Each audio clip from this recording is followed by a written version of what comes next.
My eldest sister despises trophy wives the most. At the palace banquet, she mocked the empress. A true alpha female would have seized the throne to become empress regnant long ago. When you get down to it, isn't the empress just a trophy wife who rose through her man? Because of this single remark, the entire Song family was condemned. On the day of confiscation, Prince Chen extended a helping hand to my eldest sister.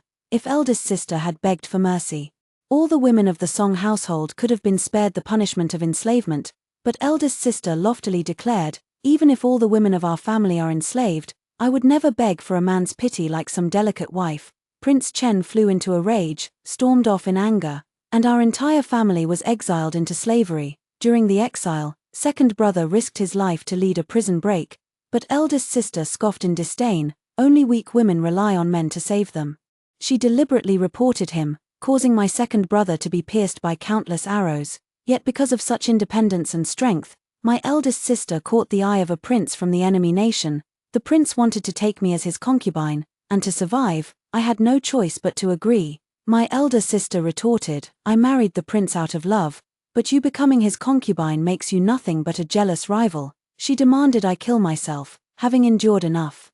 I lunged at her to perish together. When I opened my eyes again, I had been reborn on the very day the Song family was raided. Prince Chen was extending his helping hand to my elder sister. The eldest sister scoffed disdainfully, I would never be a pampered wife relying on a man. When Prince Chen was disappointed, I took the initiative to grab his belt. If she doesn't know what's good for her, Your Highness can consider me instead. Hello, everyone, welcome to my channel. Subscribe us to read wonderful stories every day. Now, the story begins. Prince Chen Xiaoyu was the most debauched and lustful among all the imperial princes, but in my past life, it was this very same dissolute prince who murdered his elder brother and father to ultimately ascend the throne. I knew he was pretending, so I played along with his act. Boldly, I crawled on my knees to Xiaoyu's feet, my delicate hands grasping at the jade belt around his waist. The fabric on my left shoulder naturally slipped down, revealing a pale, smooth shoulder. My lord, I beg for your mercy. Xiaoyu's gaze still lingered on my elder sister. My elder sister Song Huayu was renowned throughout the capital as a great beauty. To live up to his reputation as a libertine, His Highness Prince Chen naturally set his sights on the most beautiful daughter of the Song family. Elder sister noticed his gaze and straightened her posture with pride, declaring righteously, "What I despise most are women who rely on men. Even if the Song family were to be wiped out today, I would never beg for a man's pity. I will never be a delicate wife under your protection." My elder sister hated delicate wives the most. She often taught me that women must be independent and self-reliant, not dependent on anyone. At first, I thought she made perfect sense. In this world, the only person a woman can truly rely on is herself, until she began criticizing her grandmother. What if grandmother supported the entire Song family with her dowry? Wasn't she just throwing herself at men to make them depend on her? She criticized the princess sent for political marriage. If the princess were truly capable, she should have led troops into battle as a heroine, not relied on marriage to play the delicate wife in exchange for peace. 3 days ago, she even criticized the all-powerful empress. A true alpha female would have seized the throne long ago to become empress. Isn't the queen, when it comes down to it, just a delicate wife who rose to power through a man? These words fell upon the empress's ears without missing a single syllable. The emperor was furious and sought to imprison the elder sister for the crime of grave disrespect toward the empress. It was only through the empress's plea that she was spared imprisonment, yet she showed no gratitude for the empress's kindness. The power you wield to pardon me still comes from relying on men, doesn't it? I don't need pity from a docile wife like you. The queen's expression changed abruptly. 3 days later, a royal decree was issued accusing the Song family of treasonous intentions. The men were to be beheaded, while the women were exiled into slavery or prostitution.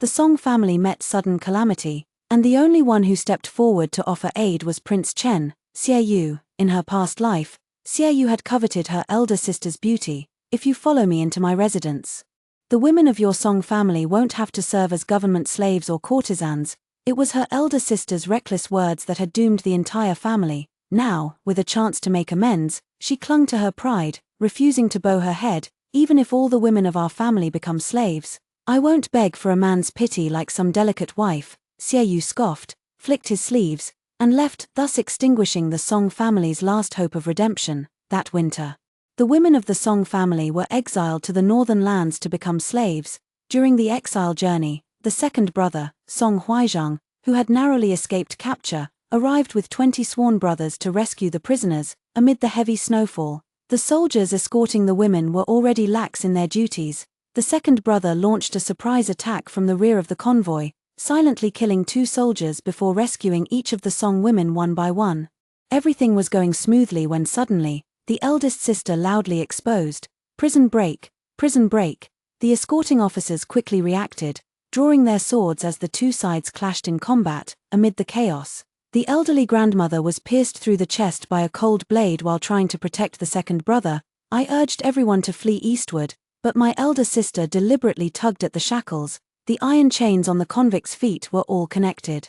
Without anyone cutting them, when my elder sister pulled, all the women of the Song family fell into the snow, left to be slaughtered and trampled. In the end, by the time government reinforcements arrived, second brother's men were nearly all dead or wounded, and second brother himself was shot dead by a hail of arrows. Before dying, second brother grabbed my elder sister's sleeve and demanded, Why stop him from saving the whole family?" The eldest sister looked at him with disdain. "Because I don't want to be saved by a man. Women who rely on men to save them are all pampered wives. I would rather have the women of the Song family remain slaves for generations than let them rely on men for salvation." Second brother spat blood in rage, dying with everlasting regret, yet eldest sister coldly shook off his hand with an air of lofty indifference. Among the exiled women, only she and I remained alive. Others were either mistakenly killed in the chaos or perished under the hail of arrows. The officers were about to take us away. At that moment, a hidden arrow from the distance pierced the head of the officer in charge. A man clad in a black fox fur robe emerged from the blizzard astride a fiery steed. "I quite admire what you just said." The man lifted his elder sister's chin with a longbow wrapped in animal fur. "Such strength and fiery spirit, you're worthy to be my woman. This place is near the border, just 10 miles away from the northern barbarian kingdom."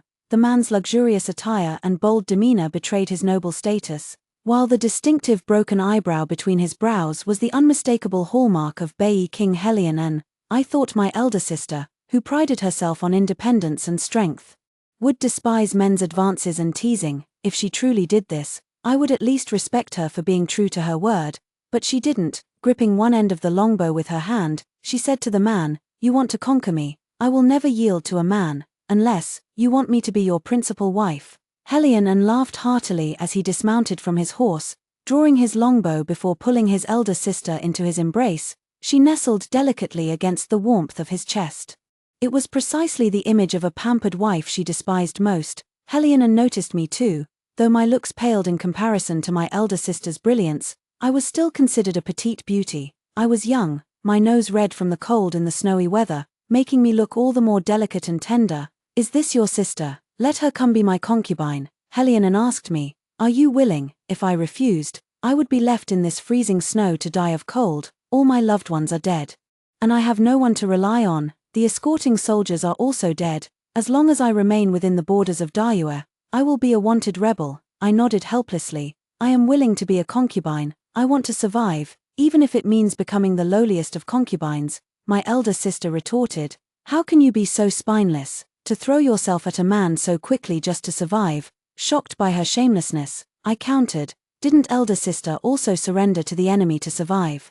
My elder sister leaned against Heroine's chest. "What His Highness and I share is love at first sight. Mutual affection, this is true love, and I married him as his lawful wife. And you're just his concubine. Still dreaming of sharing a husband with me. You're nothing but a trophy wife obsessed with petty competition. Rather than watch you sink deeper into disgrace, you should end your life now to preserve your virtue." With these words, she threw a broken arrow at me, demanding I take my own life. Heroine greatly admired his elder sister. "I never imagined you to be so noble and unyielding," his elder sister said coyly. "I have always believed that women should be independent and strong, not clinging vines dependent on men. I am willing to marry the great king because I love you. This sister of mine has impure motives. To survive and live well, she'll surely become the very type of person I despise most." She wiped her tears. "Rather than let that happen, it'd be better if she died." What a hypocritical face. Heartbroken, I glanced at my second brother and grandmother already buried by the snowstorm, along with the bodies of all the Song family's women. Suddenly, I grabbed the broken arrow from the ground and thrust it toward my eldest sister. But Heroine saw through my intentions. He drove his blade straight through my chest. My elder sister shrieked in terror, stamping her feet coquettishly. "Your Highness, how cruel," as I fell backward. I saw her step toward me, her face alight with triumph. "Blame your own misfortune for being my closest kin. The dearest relatives of a protagonist exist only to be sacrificed. If you cannon fodder women don't die, how can my beauty, strength, and tragic backstory shine? And how else would Heroine fall for me at first sight?" I couldn't comprehend her words, only gritting my teeth to summon my last ounce of dying strength as I drove a broken arrow straight through her left ear. The arrowhead emerged bloody from her right ear canal. Song Huayu stared at me in shock amidst excruciating pain, and I roared angrily, "You killed everyone. Go die." Heroine was horrified and drew his sword to strike at me. My elder sister clutched her right ear, her entire body beginning to tremble violently as she vomited blood profusely. I laughed wildly. "Even if I die, I'll drag her down with me." I never expected to open my eyes again, only to find myself back on the day the Song family was raided. Upon hearing my elder sister's righteous and solemn speech, Prince Chen sneered just as he had in my past life, though fury visibly swirled in his eyes. At last he turned his gaze to me, reaching out to lift my chin. "I know Prince Chen came today to make everyone believe he's a licentious and debauched man. The Song family was raided on charges of treason, with everyone avoiding them for fear of being implicated. Yet Prince Chen deliberately chose the day of the raid to stage this act of the dissolute prince taking in the daughter of a disgraced official. Utterly absurd." I lightly licked the hand Prince Chen used to grip my chin. "I heard your Highness enjoys keeping little golden canaries. This humble concubine will surely be an obedient bird." Soft lips lightly grazed his palm. Xieyu's eyes darkened as I boldly rose, feigning weakness to collapse into his arms. Xieyou indeed did not push me away. Taking in a seductive enchantress at the doorstep of a disgraced official's residence, lustful enough, the Prince of Chen's objective was achieved. Several spies in the distance witnessed this scene and returned to report to their respective masters. The reports naturally detailed how absurd, lustful, and unthreatening His Highness the Prince of Chen was. Eldest sister also saw this scene and angrily scolded, "Song Huaixin, have you forgotten all the principles I taught you? Relying on a man's pity and handouts to survive, what a delicate wife you've become. I'd rather die than stoop to the whorish antics you're displaying today." After being reborn, I finally see things clearly. My elder sister was actually quite tempted back then, but she wanted to be a proper princess consort, not a concubine, so she put on that affected, coy act only to have Prince Chen turn and walk away in disgust. Now it's the same story, seeing me seize the opportunity first. She's green with envy, yet still spouts that self-righteous rhetoric, all that nonsense about how relying on men makes one a delicate wife, or how I'd be nothing without a man. I ignored her clamor and softly pleaded with Xieyou. "Can your Highness honor what you just said? Release the Song family womenfolk and spare them from entering servitude." Xieyou pinched the flesh at my waist. "This prince naturally must fulfill his beauty's wish. The Song women may retain commoner status without being exiled to northern lands as slaves. As for Father Emperor, this prince will handle it." Upon hearing these words, the women of the Song family wept with joy. None wished to live as slaves or prostitutes, enduring a fate worse than death. Even Song Huayu visibly let out a quiet sigh of relief. I suddenly proposed, "However, there's no need to remove my elder sister's slave status. Your Highness just heard it yourself. My elder sister has an unyielding character, fiercely independent, and despises men's assistance most of all. His Highness's favor is something my elder sister probably wouldn't deign to accept, right, sister?" As my elder sister was about to retort, I immediately countered. "Accepting support from men makes one a pampered wife. Those were your own words, sister. I wouldn't dream of forcing you." Xieyou readily accepted good advice. The lady has considered everything most thoroughly. Then let only Song Huayu be exiled into slavery. Song Huayu was greatly shocked. Unable to swallow her pride and beg me directly, she turned instead to weep before our grandmother, who had just been pardoned and allowed to rise. "Grandmother, how could second sister treat me with such hostility?" The grandmother snorted coldly and kicked her away. "It was you who offended the Empress and brought disaster upon the whole family. How dare you blame others? The only one in the entire Song family who deserves to die is you." Grandmother had once doted most on Song Huayu, her eldest granddaughter. It was the eldest sister herself who destroyed grandmother's favor with her own hands. 2 years ago, grandfather Song Fuhe was still alive. Everyone said grandfather and grandmother shared a deep and loving bond. In his youth, Grandfather served in the military and once rescued grandmother from bandits. Having been held captive by outlaws, grandmother's reputation suffered, hindering her marriage prospects. At that time, my grandfather was in the prime of his vigorous years. After triumphantly being conferred the title of Great General who guards the nation, he asked the emperor for only one reward: a royal marriage decree. That year, the grand wedding at the general's residence not only preserved my grandmother's honor but also bestowed upon her glory and the title of a noblewoman. For 50 years, they accompanied each other. When my grandfather, who had spent half his life on the battlefield, suffered a relapse of old wounds and lost his sanity, my grandmother personally stayed by his bedside while caring for her husband. She also used her dowry to support the declining Song family during the struggle for the imperial succession. On the night of my grandfather's final moments, my grandmother held his hand against her face, unwilling to look away for even a second. At that time, only my eldest sister, who had just recovered from a high fever, was by her side. Grandfather clung to his last breath, gazing at grandmother with pain and reluctance, while grandmother said through her tears, "I'll guard this home for you. Fuha, go in peace." On the night grandfather passed away, the Song household was overcome with grief, yet amidst the wailing, the eldest sister muttered disdainfully, "With the man already dead, she's still rushing to guard his estate for him. Truly, a pampered wife just grows into a pampered old woman." Grandmother arranged grandfather's funeral affairs with meticulous care, watching the money flow out like water. The eldest sister sneered again, "With this money, how many young male attendants could be hired to serve day and night? This old, pampered wife is quite devoted." At that time, the imperial court was embroiled in the fiercest succession battle among the princes. The Song family had always remained neutral, but in the end, both factions ostracized those who stayed neutral. After grandfather's death, the Song family was in dire straits. It was grandmother who used her dowry to support the family, giving father the chance to catch his breath. The elder sister sneered, "What's the use of supporting the entire Song family with her dowry? Wasn't she the one who threw herself at men, begging for their attention?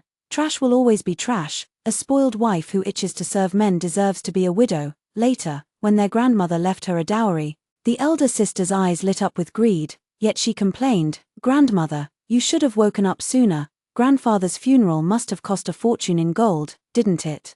Spending money on men brings no good outcome, especially when that man is already dead. You should have added all that money to my dowry instead. I'm destined to marry into nobility and rise straight to the clouds." Grandmother's heart turned cold at those words, but out of pity for her recent recovery from serious illness, she let the matter drop. 2 years later, eldest sister offended the empress in the imperial palace, committing a grave mistake that nearly brought death upon the entire family. Eldest sister still wore the expression of someone to whom the entire Song family owed a debt. If it were second brother here today, you would have saved him long ago. To put it bluntly, you just favor men over women. You're sexist. Shut your mouth. Grandmother struck eldest sister on the shoulder with her cane, furious. "Ever since your grandfather passed, you've repeatedly spoken out of turn. You pride yourself on being clear-headed, yet you forget the peace and glory that allow you to be the young mistress of this general's mansion were bought with your grandfather's life on the battlefield. I don't ask for your gratitude or filial piety, yet you can't even show the most basic respect. You offended Her Majesty the Empress in the palace, and though she showed you mercy, you dared to provoke her again and again. Song Huayu, you heartless and unjust wretch. You deserve death 1,000 times over." Grandmother struck her cane forcefully against the ground. "You're not even fit to be a slave in my Song family. Get out." The soldiers nearby stepped forward to escort my eldest sister away. Seeing that grandmother wouldn't care about her life or death, my eldest sister immediately pleaded with mother. "Mother, I am your flesh and blood. If all the Song family women were to become slaves together, then so be it. Now you're all pardoned. But I'm the only one being sold off. This isn't fair. How could you bear to let your child suffer such hardship?" Mother had always respected grandmother, but Song Huayu was after all her own daughter. Seeing her about to soften, I immediately cut in, "Eldest sister won't be exiled. Elder sister is now a slave girl who can be bought and sold." I turned to Xieyu, "My lord, may I purchase a servant to keep by my side? Before my death in my past life, the words Song Huayu spoke to me were utterly bizarre. Phrases like strong female lead, sacrificing family, and beautiful yet tragic, though I couldn't fully comprehend them. I could guess that Song Huayu intended to eliminate all of the Song family's closest relatives to craft her image as a tragic yet independent and resilient heroine. There's nothing wrong with being independent in the face of adversity.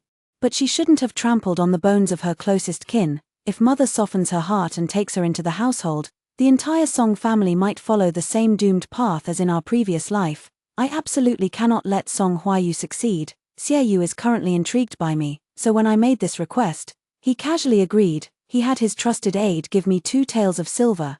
This is enough to buy a servant. My elder sister seemed humiliated by these 2 taels. Your Highness, am I only worth 2 taels in your eyes? 2 taels is already too much. I took back 1 silver ingot and handed only 1 tael to the officer. This prisoner is bought by the Chen manor. Though Xiaoyu's actions were outrageous, he enjoyed the emperor's favor. So the soldiers sent to confiscate the property showed great respect to His Highness Prince Chen.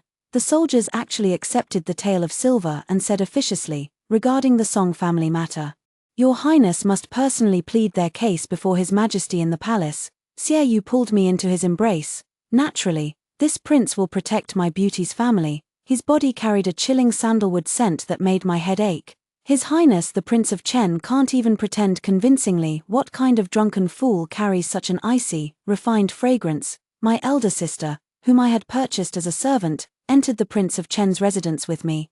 Xiaoyu didn't rush to the palace immediately. He was so indolent that even the emperor's decree meant nothing to him. No wonder outsiders called him absurd. After entering the manor, Xiaoyu released my hand and had me choose a courtyard in the inner residence myself. Xiaoyu had yet to marry, though rumors of his romantic escapades had been circulating for years. Stories of him teasing peasant girls or drunkenly flirting with musicians were all too common. He delighted in draping red bridal veils over beauties before ostentatiously carrying them back to his princely estate. After a night of passion, he would drive them away the very next day. Thus arose Prince Chen's notorious reputation for being lustful and heartlessly abandoning his conquests. Strangely enough, none of the common women forcibly taken by Prince Chen ever sought retribution afterward. These women were blindfolded when entering his residence. So outsiders never knew exactly who was being carried inside. There is only 1 concubine in the prince's household, concubine Zhao. Old Dao, who led me into the inner courtyard, said that concubine is the second daughter of the prime minister. Other women can only stay in the prince's residence for 1 night and are sent back the next day. Young lady, behave yourself tonight. Whether you stay or leave tomorrow depends on your skills. Xiaoyu appeared to collect beauties, but in truth, those women, like me today, were merely tools for putting on a show in public, frivolously brought into the prince's residence one evening, only to be sent back home the very next morning. The reason that concubine could stay in the prince's residence was because she came from a powerful family. Now, not only do I lack any family influence, but I'm also a convicted criminal. As Madame Dao said, if I didn't have some special skills, I'd end up just like those other girls sent home the very next day. The Song family has fallen on hard times now. If I were to be returned, I wouldn't be able to lift my family back up on my own. Just as I was feeling uneasy, Song Huayu, who had been following me, sneered. The prince fell in love with me at first sight. Only because I refused did he settle for you as second best. Those women who were used and abandoned before were probably all coquettish foxes like you. She adjusted her hair bun. What men like must be a strong-willed, independent woman like me. How amusing. While preaching about women's independence and strength, she viciously hunts down other helpless women to flaunt her own purity and superiority. Before I could speak, Granny Dao suddenly turned and slapped me. The prince's mansion has strict rules. How dare a lowly servant interrupt their master? The eldest sister covered her swollen right cheek, staring at Dao Momo with fury and disbelief. How dare you hit me? I'm the eldest daughter of the general's manor. My grandfather is the great general who guards the nation. The Song ancestors are enshrined in the imperial ancestral temple. Dao Momo sneered. I heard the eldest daughter of the Song family boasts about not relying on men. Why are you so eager now to bask in the glory of the general's manor? Song Huayu flushed crimson. Choked by these words, she angrily thought to fight back. But 2 guards immediately twisted her arms behind her back and kicked her knees, forcing her to bend. A freshly bought slave should be sent to the back courtyard for proper discipline. At Madame Dao's command, Song Huayu was dragged away by the 2 guards. I watched coldly, offering no plea for mercy. My elder sister was furious. Song Huaixin, I'll just wait to see Xiaoyu kick you out. Night fell. After bathing and changing clothes, I sat by the bed with my hair down, waiting for 2 hours. But Xiaoyu never came. I was so hungry that I simply had my maid fetch me a chicken from the kitchen. Late at night, Xiaoyu, who was studying military strategy in his study, suddenly caught a whiff of an incredibly enticing aroma. He sent someone to inquire, and his trusted aide reported back. "It's that Miss Song, she's built a bonfire in the courtyard and is making, well, she's roasting chicken." Xiaoyu. By the time Xiaoyu entered the room, I was calmly gnawing on a chicken leg with perfect composure. Xiaoyu stepped forward and lightly pinched my greasy chin.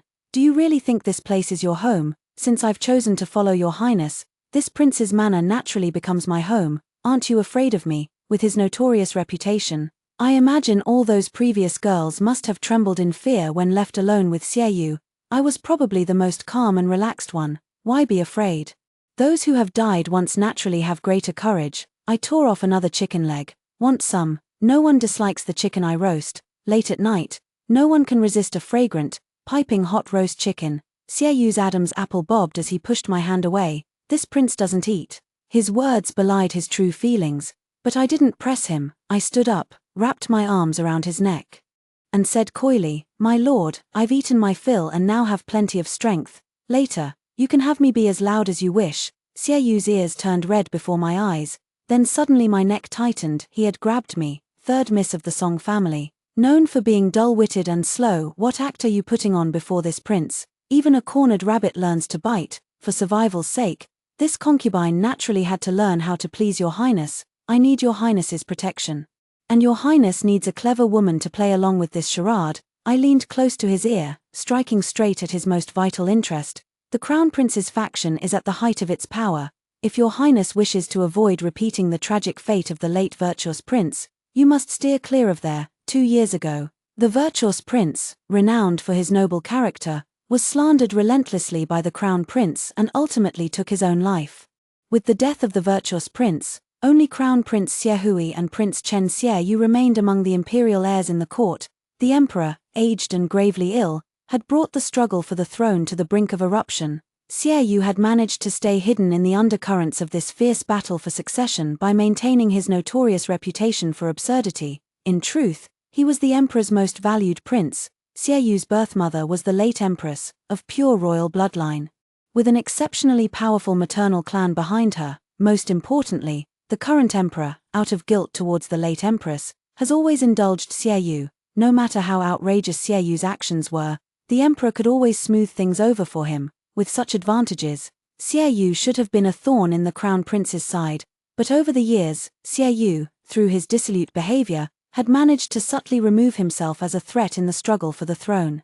He wanted to watch the tigers fight from the mountain, to reap the benefits of the fisherman. In his previous life, he had waited for the crown prince to defeat the virtuous king, then raised an army in the name of justice to eliminate the crown prince's faction, ultimately seizing the throne. Currently, Xiaoyu was still in his dormant phase. Whatever he wanted, I would give him. "Oh, your highness, why are you pulling at my clothes? Be gentle," I suddenly cried out, dramatically and affectedly. Xiaoyu realized my intention and looked at me in shock. "I've never seen a woman like you before." I shamelessly hooked my finger into his belt, my voice dripping with coquettish challenge. "I've heard his highness indulges in nightly revelries, but when it comes to me, can you still perform?" Xiaoyu's eyes darkened as he swept me up and threw me onto the soft bedding, pinning me beneath him. That night, I screamed myself hoarse. 3 parts acting, 7 parts real. Xiaoyu genuinely hurt me. The battle-hardened Prince Chen behaved like an untamed beast, relying solely on brute force. Outside the door, Nanny Dao couldn't help covering her ears as she whispered to the 2 maids standing guard with her, "Why is his highness getting serious tonight?" The 2 young maids' faces flushed red as they listened. Early the next morning, in the midst of exhausted slumber, I suddenly felt a trickle of sweet spring water flow into my mouth. I jolted awake to find Xiaoyu holding a teacup, giving me water. "So it was just water after all?" Xiaoyu asked. "Why do you look so terrified? What did you think it was?" "Nothing, I just scared myself." I got up, grabbed the water glass, and took a large, awkward gulp. Xiaoyu got out of bed. At this hour, he should be heading to court. I endured the soreness in my back and trembling legs, forcing myself out of bed to help him into his python robe, doing my utmost to please him. Once his clothes were properly arranged, I casually picked up a cup of overnight wine from the table and poured it over his waist. The wines in the prince's residence were all top quality. Just a drop or two released an overpoweringly strong aroma. Xiaoyu frowned. "What are you doing, without a hint of wine and romance about you?" How would anyone believe His Highness had a wild night? As I spoke, I pressed a lipstick mark onto his neck. Xieyu's neck tensed, his Adam's apple bobbing visibly. One might not be conspicuous enough, let's add another. I pouted, wanting to leave another mark on the left side of his neck, but Xieyou promptly reached out and pinched my lips into a duck's beak. Shut your mouth. At the door, Nanny Dao respectfully inquired, Your Highness, shall we send Miss Song back according to the usual arrangement? Xieyou raised his hand to touch the lip mark on his neck. She was exhausted last night, there's no need to rush her away. Granny Dao was astonished. Was he actually planning to keep the person? Xieyou's hand moved away from his neck, but the lipstick mark remained. Was he really going to court like this? I had thought he would wipe it off in disgust. That very noon, it was said that Prince Chen had been detained in the palace by the emperor for reflection due to his scandalous behavior. This was already routine for Xieyou. The emperor verbally punished him, but by evening, the decree pardoning the Song family was issued. The male members of the Song family were spared execution, reduced instead to hard labor. The female members were spared slavery, merely demoted to commoner status. The Song family's property was confiscated in large part, but the women of the Song household were still permitted to reside in their mansion. Compared to the previous life's complete confiscation and extermination of the clan, this was already a favorable outcome. That night, a secret letter was delivered from the Prince Chen's residence to the Crown Prince's residence, which read, after Xieyou returned from his palace-imposed reflection, he went straight to Yudao Garden and frolicked with the Song family women. Their voices were coquettish and unrestrained, unbearable to listen to in detail. The Song family's daughter is but a pretty face, shallow and foolish. Xieyou, bewitched by her beauty, actually pleaded with the emperor to pardon the Song family. The emperor was furious at his lack of ambition. Upon hearing the secret message, the crown prince reached out and kicked the black chess piece off the board. Wine and women are the ruin of a man's mind. It seems Xieyou is not to be feared. Early the next morning, as Song Huayu was released from discipline in the backyard, she happened to see a group of maids carrying all kinds of fine silks, satins, and rare treasures toward my Yudao courtyard. I toyed with the luminous pearl, glanced at Song Huayu, now dressed in maid's attire, and smiled. Elder sister, see, haven't I just one favor? My elder sister gnashed her teeth. Without men, you're nothing. Had I not personally witnessed her previous life, how she cozied up to Helion and with that sycophantic tenderness after causing her entire family's demise, I might have actually been fooled by this righteous and imposing facade of hers. You're right, without Xieyou's support, I truly am nothing. Father and elder brother would be executed, grandmother and mother exiled to the northern wastelands, and I'd be reduced to a courtesan. And all of this, because eldest sister deliberately offended the empress. You forced me into a dead end. So naturally I'll resort to any means to save myself. Am I just supposed to die by your hand? A woman's independence and self-reliance don't conflict with going with the flow and appropriately leveraging others' strength to rise.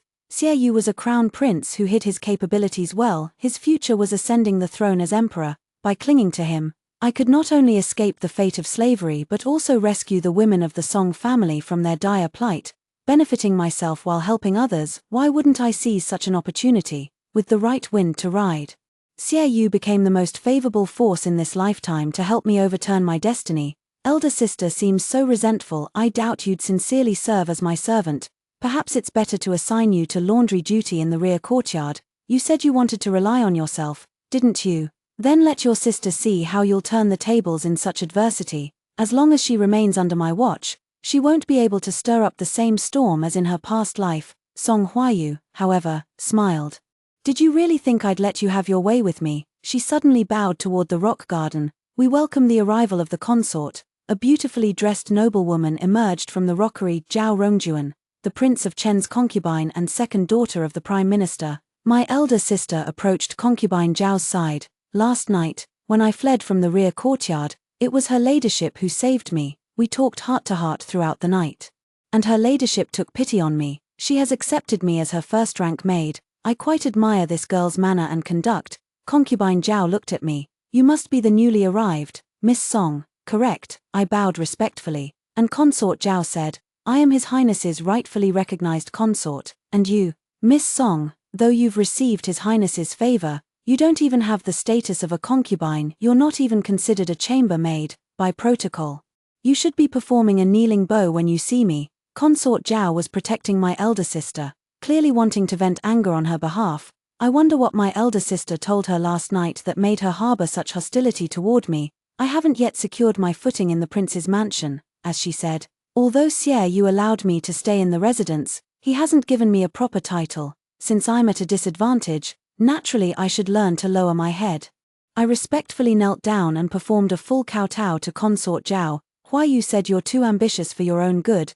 The moment you climbed onto the high branch of the prince's mansion, you wanted to bully your elder sister. I despise nothing more than sisters turning against each other. If you dare bully her again, I'll have the prince banish you from the manor. Consort Zhao scolded me and ordered me to kneel until noon before allowing me to rise. I had no choice but to remain kneeling. After the consort left, my elder sister stepped forward, planted her foot on my hand, and smiled triumphantly. Heartkeeper, this round I still win. 3 days later, the Song family's male servants, now reduced to laborious, were paraded through the streets by the authorities. The streets were packed with onlookers. After all, the Song family had once flourished. The world loves to watch others build their towers, but loves even more to watch those towers crumble.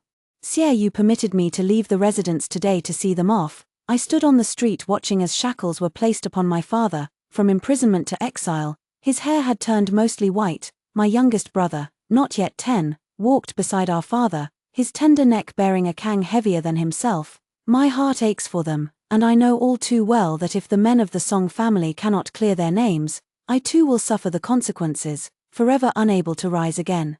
Eldest sister was also squeezed into the crowd watching this scene, her eyes filled with nothing but cold indifference and disdain. In the corner behind her, I caught sight of a familiar figure. It was second brother, who had been fleeing in hiding. When the Song family was convicted, second brother happened to be away from the capital and narrowly escaped disaster. In his previous life, second brother arrived too late to save the Song family's men from execution.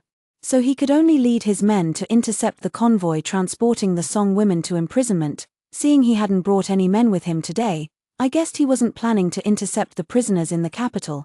The only one he wanted to save now was our eldest sister, who had fallen into slavery. Before he could act, I rushed forward and restrained him. The moment second brother saw it was me, he dragged me into the alley and confronted me furiously.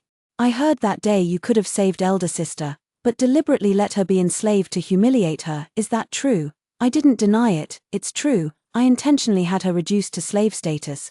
The Song family suffered this calamity because of her. Shouldn't she be taught a lesson? You. Second brother raised his hand to strike me, but in the end, that slap never landed. The mistress was a good woman, and second brother, as her son, was also a good elder brother. Back then, the concubine who gave birth to me died in difficult labor. Seeing me pitiful, the mistress took me in and raised me as her own. When I was young, some would mock me for being a concubine's daughter and bully me for having lost my birth mother. Second brother and eldest sister would always stand up for me. Elder sister is no longer the same person she used to be. Ever since that high fever, elder sister has changed completely. Can't you see it, brother?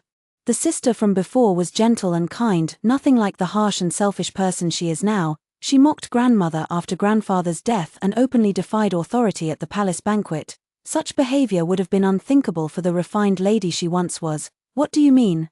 Could big sister have been replaced by someone else? I said gravely. Second brother, do you believe that people can return from death and go back to change their fate? Second brother reached out to feel my forehead, thinking I must be delirious with fever too. The me from before would never have believed it either. But isn't the current me precisely someone who's been reborn? There is rebirth in this world, and there is also possession. I am almost certain that my sister has been possessed by an evil person. The soul now inhabiting eldest sister's body is a hypocritical, selfish demon from another world, who preaches benevolence and morality while scheming to ruin the entire Song family, all for her own rise to power. If eldest brother doesn't believe me, see for yourself. I dragged second brother back into the crowd. Eldest sister stood blocking the path of the exiled procession. Sister, fourth brother, thinking eldest sister had come to rescue him, couldn't resist moving closer. The eldest sister took a step back to avoid his approach, leaving the fourth brother frozen in place. My child Huayu. As soon as father began to speak, the eldest sister straightened her neck and retorted sharply, "Who's your child? I've come today to have both the officials and commoners bear witness. Song Huayu has never relied on men, and naturally refuses to be dragged down by these men." She flung a sheet of paper at her father. "This is the severance letter. from today onward, I, Song Huayu, have nothing more to do with the Song family. Whether the Song family falls into ruin or rises again someday, none of it concerns Song Huayu. Without relying on family or men, I, Song Huayu, will carve out my own destiny." Someone in the crowd clapped and said, "Since ancient times, only heroines have such courage and lofty aspirations." Second brother stared in shock at the person before him. There was indeed not a trace left of eldest sister's former self. He completely abandoned any thought of saving eldest sister and asked me in despair what we should do. "If the Song family wishes to turn things around, we must achieve a great merit to atone for our crimes. In 2 days, Princess Zhaohua, who married into a foreign land, will return to Darky for a family visit. In her previous life, the princess's youngest son was trampled to death by an elephant at the autumn hunting grounds, leaving the princess heartbroken. In this life, if someone could timely stop the elephant and save the young prince, it would undoubtedly be a great deed." Second brother, "You wait for the opportune moment at the autumn hunting grounds," I declared with conviction. 10 days from now, at the autumn hunting grounds, that will be our chance to distinguish ourselves and turn our fortunes around." As expected, many events in this lifetime coincided perfectly with those from my previous life. 8 days later, Princess Zhaohua, who had been married off to the northern barbarians, did indeed return to Darky for a visit, bringing along her 4-year-old prince. Returning with her was Heroine, the king of the northern barbarians. In my past life, after my death, my soul did not completely dissipate. I witnessed with my own eyes how my elder sister, after joining Heroine, murdered his original wife, Princess Zhaohua. The homecoming procession was grand.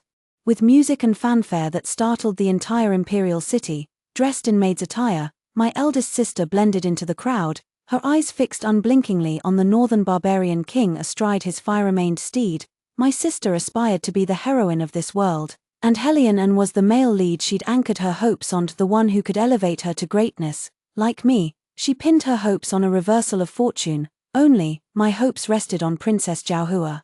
Her hopes rested entirely on the man named Heroine. 2 days later, news of the autumn hunt indeed arrived from the palace. As a prince, Xiaoyu would inevitably participate. Consort Zhao, being the only titled woman in Prince Chen's household, would naturally accompany him. These days, the capital is abuzz with talk of Xiaoyu's favoritism towards the disgraced daughter of the Song family. To live up to these infamous rumors, Xiaoyu naturally kept me by his side. The autumn hunting grounds were located in the northern outskirts of the imperial city, with vast stretches of royal gardens. Towering trees stood tall, and wild beasts lurked faintly visible among the woods. To add to the festivities, the northern barbarians presented a massive beast cage. Inside the cage was a formidable tusked elephant. The expressions of all the Great Qi people present changed. 5 years ago, Great Qi suffered a crushing defeat in the Battle of Beishui. Precisely at the hands of the northern barbarians' elephants. The northern barbarians used elephants as weapons of war, and a trained elephant could trample 3 soldiers to death with a single step on the battlefield. After the defeat that year, the imperial family had no choice but to send Princess Zhaohua to marry the enemy in exchange for peace. 5 years later, though the Darky Kingdom's strength had improved enough to barely rival the northern barbarians, the sight of elephants remained a shadow over everyone's hearts. The emperor's expression darkened as well. Heroine arrogantly challenged, "I've heard the Great Qi has produced many fierce warriors these years. I wonder who among them can tame our northern Yi elephants on this autumn hunting field." Before the Great Qi imperial family could respond, Princess Zhaohua suddenly turned her gaze toward Song Huayu standing beside Consort Zhao. Within just a few days, the eldest sister had become a trusted maid by the consort's side, accompanying her into the autumn hunting grounds. "So you're Song Huayu, eldest daughter of the Song family." The eldest sister, believing herself to be singled out for favor, immediately stepped forward to bow and reply. As she lowered her head, the peony flower specially pinned in her hair bun was particularly conspicuous. Heroine's gaze shifted. The king of Bai was fondest of Darky's peonies. When he married Princess Zhaohua, he publicly declared that he had plucked the most noble peony from Darky. The princess scoffed, "When I was married off, you were also among the noble women seeing me off. I still remember what you said that day, 5 years ago, on the day the princess was married off for political alliance. Many noble ladies of the capital came to see her off." As the princess boarded the bridal sedan, reluctant to part from her mother, her elder sister standing nearby muttered scornfully, "A princess should go for political marriages. What's with all the weeping and wailing? Just putting on an act to win men's pity." Isn't it? Some retorted, saying the princess was sacrificing for her country and shouldn't be mocked. My elder sister retorted, full of righteous indignation, marrying a man is no heroism. If the princess were truly capable, she should lead an army to battle and be a heroine, not rely on a marriage alliance to be a pampered wife in exchange for peace. Back then, the princess had no time to argue with her. Today, seeing my elder sister, the princess recalled this old grudge. Your mocking words from that day still remain fresh in my memory to this very moment. Over these years, though I've been in the northern barbarian lands, I've still heard many rumors about the eldest daughter of the Song family. They say the Song family's eldest daughter is unconventional, completely different from ordinary women of the inner chambers. They praise your fierce independence, bearing the spirit of a heroine. The princess glanced at Heroine and, even the northern barbarian king, upon hearing of your reputation, greatly admired you, day and night longing to come to Darky to meet such an extraordinary woman. This was the reason for Song Huayu's flamboyant behavior all these years. She constantly spoke of not relying on men and criticized other women as pampered wives. In this era, very few women would brand themselves in such a way. Song Huayu's reputation spread far and wide, even into Northern Yi territory, and the king of Northern Yi indeed became interested in her. Her goal was achieved. In her previous life, the king of Northern Yi, upon hearing of her exile, specifically came to the border to rescue her. In this lifetime, my elder sister wasn't exiled to the borderlands. So the northern barbarian king specially came to Darky under the pretext of accompanying the princess for her home visit, just to see this remarkable woman with his own eyes. Yet my sister focused entirely on the princess's words about how the northern barbarian king admired her. She couldn't help but glance toward the northern barbarian king. When their gazes met, the corner of his mouth lifted, clearly showing his interest in her. This servant has severed ties with the disgraced Song family. Though still registered as a bondservant, I now possess an unsullied reputation, she said with lofty pride. Though a slave, I will never submit to fate. She was so eager to sever ties with the guilty Song family in order to present herself with an innocent identity, hoping that Heroine, who was accompanying the princess back to Darky for a visit, would take notice of her. She gazed expectantly at Heroine, waiting for him to ask the Emperor of Darky for her hand, before Heroine could speak. Princess Zhaohua interjected, Song Huayu, since you are so self-reliant and independent, you shall represent Darky and tame this elephant. The eldest sister froze. What did your highness say? Princess Zhaohua smiled and said, aren't you supposed to be an extraordinary woman? Don't you pride yourself on being a heroine among women? Let this princess see if you truly have what it takes. I stared at Princess Zhaohua in shock. The princess of the past had been cheerful and lively, never one to make things difficult for others. After 5 years of political marriage, she had been worn down to dull-eyed exhaustion, and seemed no longer willing to tolerate those who had once hurt her. No one in the Darky royal family interfered with the princess. In their eyes, Song Huayu was merely a plaything from the servant class. If he could amuse the princess, it was his good fortune. The elephant had already been moved to the beast arena, and Song Huayu was dragged away by the soldiers. Panicked, she didn't beg the princess for mercy but instead cried out to Heroine, Your Majesty, save me, I'll be trampled to death by the elephant. Heroine was unsatisfied with her plea for mercy. This prince also wishes to know whether a remarkable woman like you possesses true capability. If you emerge alive from the beast arena, I shall take you as my concubine. Song Huayu was thrown into the beast arena. The beast arena was located in a sunken low slope within the autumn hunting grounds. The elephant was being released from its iron cage. In its previous life, this very elephant had accidentally trampled the princess's youngest son to death. Upon seeing Song Huayu, the elephant immediately charged at her with bloodshot eyes. Song Huayu turned pale with fright, fleeing while screaming for help, the bow and arrows in her hands proving utterly useless. Princess Zhaohua watched with great amusement. Shoot it dead with your arrow, wasn't that what you said? If a woman is truly capable, she should go to battle and kill the enemy, become a heroine. You're so good at lecturing others, why don't you show this princess whether you can actually do it yourself? The elephant's shrill cries echoed from the beast arena below. The elder sister collapsed in terror against the wall, her skirt, to the shock of all present, drenched with urine. Heroine furrowed his brows. Princess Zhaohua, however, burst into mad laughter. Trash, even worse trash than this princess. As the elephant raised its foreleg, about to trample down upon the elder sister's body, I grabbed my bow and arrows and charged down the low slope, shooting an arrow straight through the elephant's right eye. The eyes of any living creature are both the most vulnerable and closest to the gate of life. With its eye wounded, the highly aggressive elephant indeed lost all coordination. Spinning wildly in place within the beast arena, I raised my longbow and shot another arrow into the elephant's right foreleg, causing it to immediately stagger and collapse. Everything happened too suddenly. Those around the beast arena hadn't even reacted yet. A sudden burst of applause rang out. Following the sound, I saw the first person to rise and clap for me. Xiaoyu, bravo, now that's what I call heroic grace. Princess Jiaohua also clapped her hands. Her gaze toward me filled with even deeper admiration than Xiaoyu's. With the two of them setting the tone, the assembled dignitaries and nobles followed suit, applauding and cheering for me. I held the bow and arrow, outwardly composed but inwardly turbulent with emotion. I was relieved that my gamble had paid off. After today's performance, not only Xiaoyu but even Princess Jiaohua would view me in a new light. But what pains me more, I look at Song Huayu, still paralyzed with fear in the corner. Who wet himself from terror. This archery skill of mine was first taught to me by my elder sister when I was 5. Her archery and courage far surpassed mine. But today, she was so frightened she couldn't even steady her bow. Such timidity and cowardice, this could never be my sister, I was certain. The elder sister before me was no longer the one I once knew, so when dealing with her, I needn't hold back in the slightest. Xiaoyu reached out to me, signaling for me to leave the beast arena.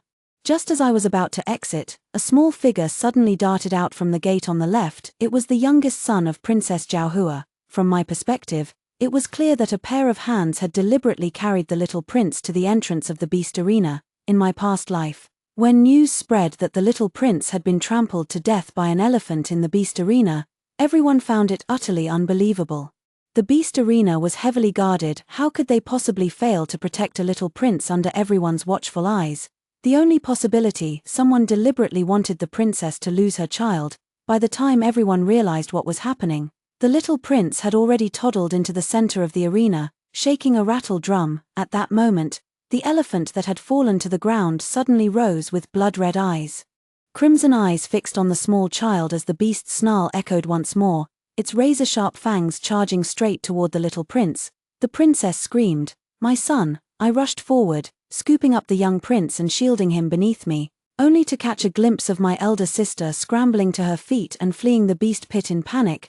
The elephant closed in, the stench of the beast's drool already dripping onto my back. I clenched my eyes shut, thinking to myself that success or failure hinged on this very moment. Sure enough, the excruciating pain never came. When I opened my eyes and turned around, I saw a warrior leap onto the elephant's back, plunging a dagger through its right eye before snapping those terrifying tusks barehanded. And this warrior was none other than my second brother, whom I'd secretly stationed in the hunting grounds earlier. The elephant was completely tamed in second brother's hands. The little prince and I escaped danger together. Second brother and I went before the emperor to plead guilty, presenting the pair of blood-stained ivory tusks. The enthroned emperor was greatly pleased. The elephant was a symbol of national prestige for the Northern Yi Kingdom, and Heroine's gift of this elephant as a homecoming present carried clear undertones of provocation and intimidation. But now, this very elephant was being pinned to the ground and beaten by warriors of the Great Qi. Its formidable tusks, its most aggressive weapons, ruthlessly torn out. This was nothing short of mounting Heroine's head and slapping the face of the entire Northern Yi Kingdom. Naturally, the emperor was delighted. My second brother, catching my meaningful glance, presented not only the ivory but also a blood-written petition pleading for the Song family's innocence. He fervently declared his loyalty. 3 generations of the Song family have served with utmost devotion, never harboring treasonous thoughts. If Song Huayu offended Her Majesty the Empress that day, it was certainly not the family's teaching.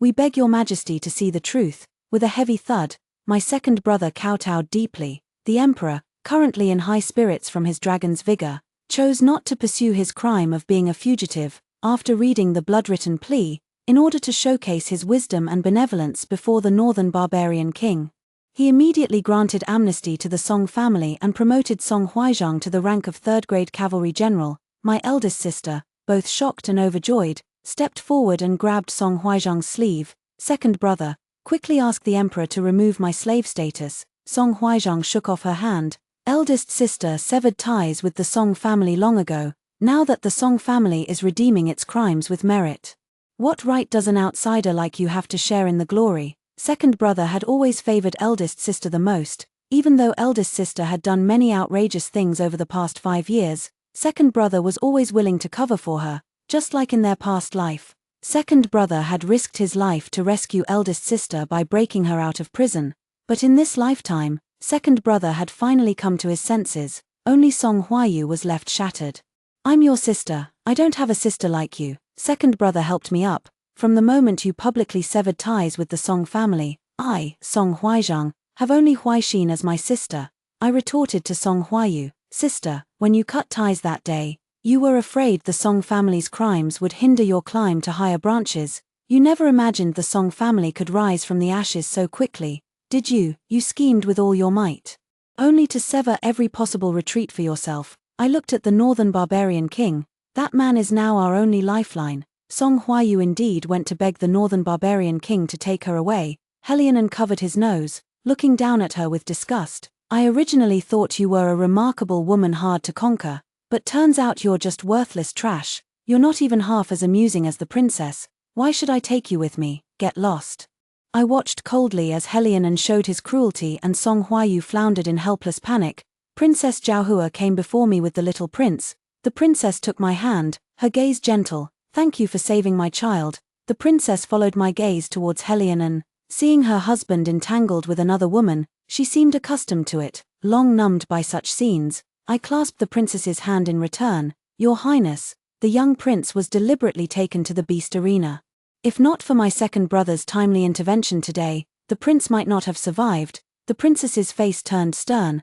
Are you saying someone intended to harm my child? Who would dare? The death of the little prince would bring no benefit to Darky. It couldn't have been the work of Darky people. I recalled my past life after Heroine and took my elder sister back to Bai. He subjected the princess to endless humiliation and contempt, even telling her to join her son soon, whose body had been nearly crushed by an elephant. By then, the princess was gravely ill and had long lost the strength to resist, eventually dying of depression. Princess, Heroine is by no means a good man. Today's elephant rampage was caused by premeditated poisoning. An out-of-control elephant could either ruin the autumn hunt or, worse, accidentally kill members of the great Qi royal family. I pressed a packet of medicine into the princess's palm. This was given by a folk veterinarian, colorless and odorless, yet capable of driving wild beasts into a frenzy to attack. I've heard that Heroine particularly enjoys taming wild elephants himself to showcase his kingly authority.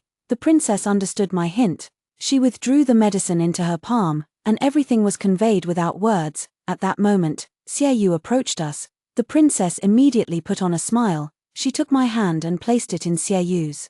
Elder sister has long heard that you've gained a beauty by your side. After all these years, it's rare for you to keep someone close. The princess looked at me and said, he is indeed a clever and brave young man. Treat him well. Have you given him a proper status yet? Before Xiaoyu could answer, I spoke up with a hint of grievance. Your Highness, please don't jest. How could I dare to ask for status while serving the prince? Being a chamber attendant is more than enough, as expected. The princess replied, in the past, I couldn't give you status because the Song family was still bearing the stigma of crime.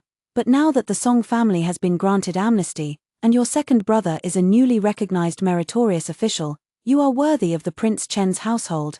Xiaoyu grasped my hand and promptly declared, my sister speaks rightly.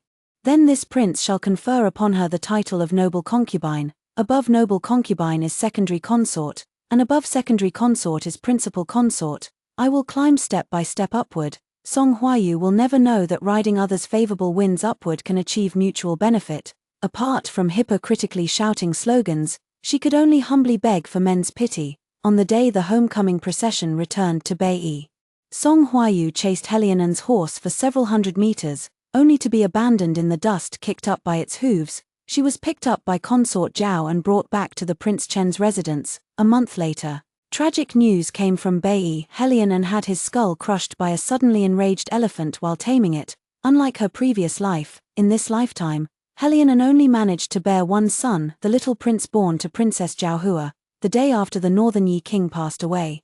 Princess Zhaohua ascended to the throne with her young prince. The prince was still too young, so Princess Zhaohua, now the Queen Dowager, ruled as regent in his stead. When this news reached Song Huayu's ears, she was so terrified that she vomited blood. She began muttering to herself, So Helion and wasn't the male lead of this world after all. He actually died just like that. I've got it now. Whoever I follow becomes the male lead. Helion and abandoned me, so he died. Is this what they call the halo of a female protagonist? I am the true female protagonist of this world. Those cannon fodders outside aren't worth fearing. Not worth fearing at all. Now in this world, the most noble person, the only one worthy of me, is Crown Prince Xiaohui. She adjusted her maid's bun with determination and declared, if I can't be the queen of the northern barbarians, then I'll be the crown princess of Darky, after the autumn hunt. Song Huayu became the laughingstock of the princely estate. However, Consort Zhao forbade the servants from mocking Song Huayu and continued to shelter her in the estate, summoning physicians to treat her illness. When I went to see my elder sister, Consort Zhao stopped me outside the room. Huayu was once my close friend in the inner chambers. Even if she's fallen on hard times, you shouldn't kick her when she's down. Life is already difficult enough for women by nature. 4 blood sisters to fight to the death, don't you find that absurd? Zhao Rongjuan genuinely wished to protect her sister in distress. I bowed respectfully to her and cautioned, Your Highness, you mustn't rely solely on my sister's account of matters. I too once trusted her unconditionally, only to meet with a tragic end. Though Your Highness is kind-hearted and willing to aid your companions, you must still discern people's true intentions. Preconceived biases are difficult to alter. And Zhao Rongjuan paid no heed to my warnings. Seeing Song Huayu delirious with illness, she feared I might agitate her further and forbade me from setting foot in her Bright Moon Pavilion again. When I was expelled from the Haoyue Pavilion, I happened to run into Xiaoyu returning from court.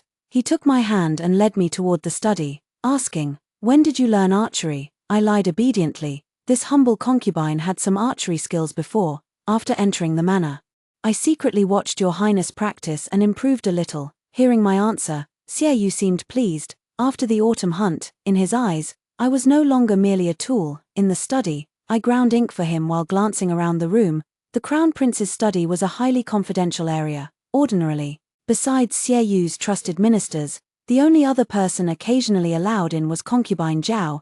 This was the first time I had been permitted to enter his study. The study displayed bookshelves lining 3 walls, with a large sand table map of various cities placed prominently at the center. To the left of the desk hung a meticulously painted portrait of a beautiful woman.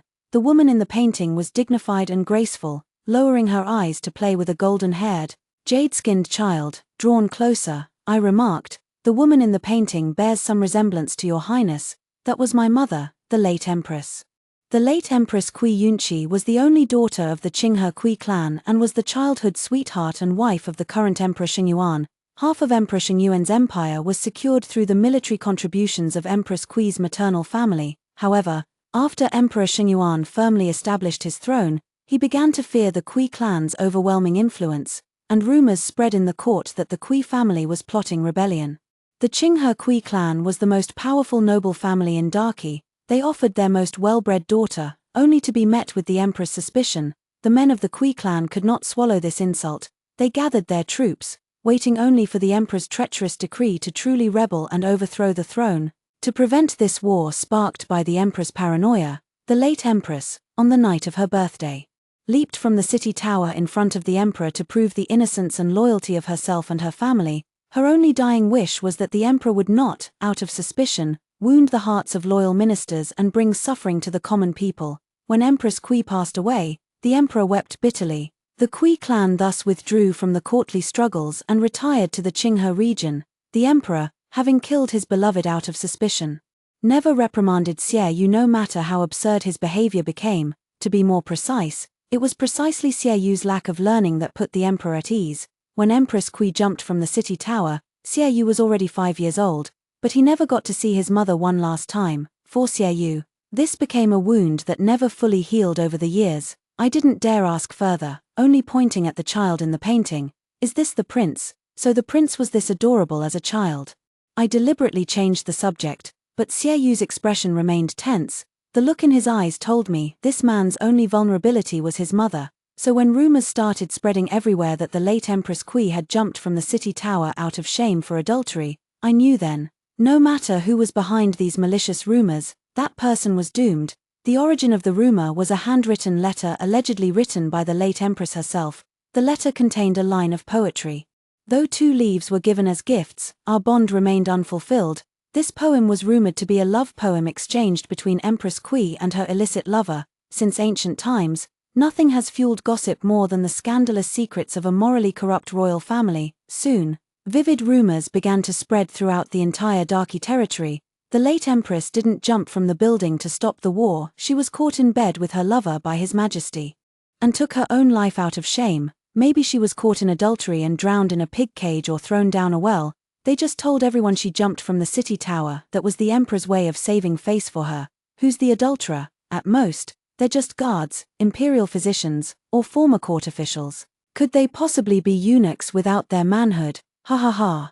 Those old ministers of the Kui family who had been loyal followers of Empress Kui during her lifetime, young and old alike, were all suspected of being the late empress's illicit lovers. Overnight, Empress Kui became the subject of everyone's after-dinner gossip, openly mocked by all. And all of this was tacitly permitted by the palace. At the mansion, I heard that the emperor, upon reading that love letter, flew into a rage in the imperial study. He even sent people to thoroughly investigate Empress Kui's former bedchamber, vowing to uncover traces of the adulterer. That day, Xie Yu didn't return to the prince's residence until dusk. I waited for him at the gate, stepping forward to greet him, when suddenly he seized me by the throat. His eyes burned with fury as he demanded, "Is it you?" All of Empress Kui's calligraphy works were collected by Xie Yu in his study. His study was off-limits to ordinary people during this period.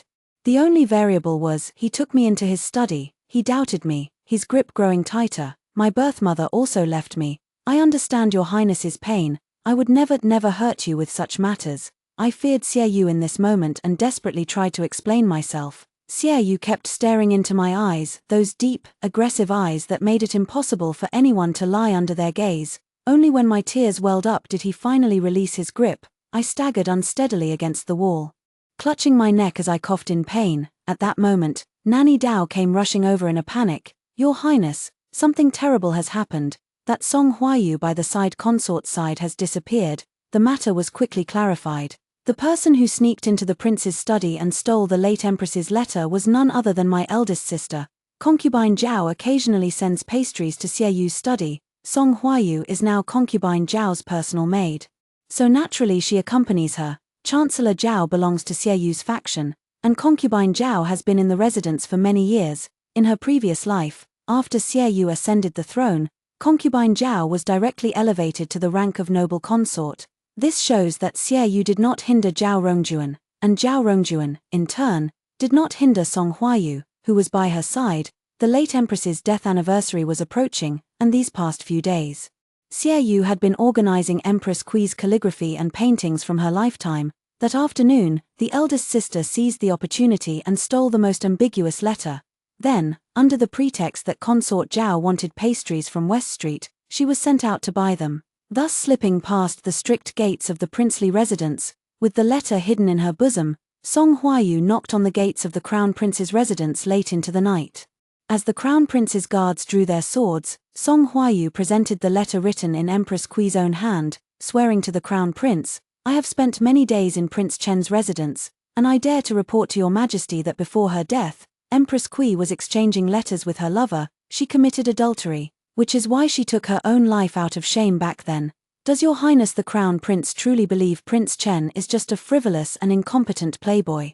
I have visited the study in Prince Chen's residence multiple times and witnessed with my own eyes how Xie Yu diligently governs and strategizes with his trusted aides over military tactics on the sand table. Prince Chen Xie Yu is far from the absurd and incapable man he appears to be. After the autumn hunt, I had a dream. In the dream, it was Prince Chen Xie Yu who ultimately ascended the throne. He would murder his father and brothers to seize the throne. And your highness the crown prince would become a victim under Xie Yu's blade. Only I can change his highness the crown prince's fate. Song Huayu slowly raised her eyes, her gaze brimming with greed and ambition. Because I'm not just from another world, I also possess memories from my past life. After Helianen's death, Song Huayu fell gravely ill from the shock. After that high fever, she dreamed of everything from her past life. The crown prince was intimidated by her imposing manner as she presented the letter personally written by Empress Kui. Prince Chen's greatest advantage is the emperor's favor towards Xie Yu, which stems from his love for Empress Kui. Once we destroy Empress Kui's image of purity and flawlessness, the emperor will naturally cease to favor Xie Yu. considering Xie Yu's previous outrageous behavior, the emperor will soon grow tired of him. By then, no one will have the means to compete with His Highness the Crown Prince for the throne. With this letter in hand, Song Huayu smoothly entered the Crown Prince's residence. Under the Crown Prince's protective wing, she naturally had no intention of returning to the Chen Prince's estate. She stole letters from the Prince Chen's residence under the name of Consort Zhao, completely disregarding the fate of Consort Zhao, who was still in the palace. Zhao Rongjuan realized the gravity of the situation. She knelt before Xie Yu, filled with remorse, and begged for punishment. Xie Yu said angrily, "You truly deserve to die." Zhao Rongjuan staggered, her face filled with despair. A man's single word could sometimes drive a woman in the inner chambers to her death. I immediately knelt to plead. Consort Zhao meant no harm. I beg your highness to investigate. The urgent matter at hand is to devise a strategy to protect the late empress's reputation.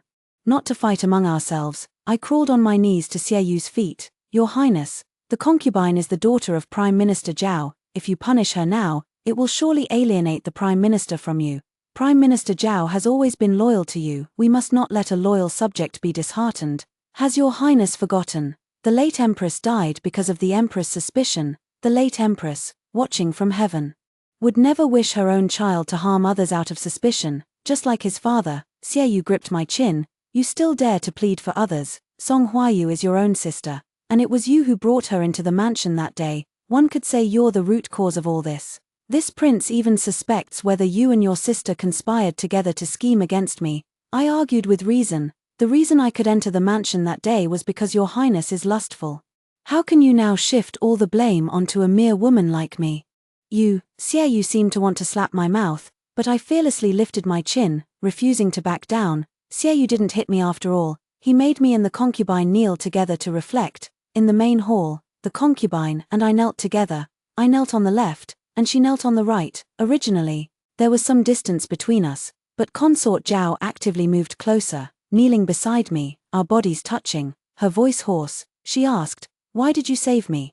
Have you forgotten how I used to target you? Because Consort Zhao is a good person. Your targeting me was all due to being misled by my elder sister." Consort Zhao's mouth drooped. I genuinely wanted to help her up. As women, I always believed we should support each other. I never imagined she would harm me like this.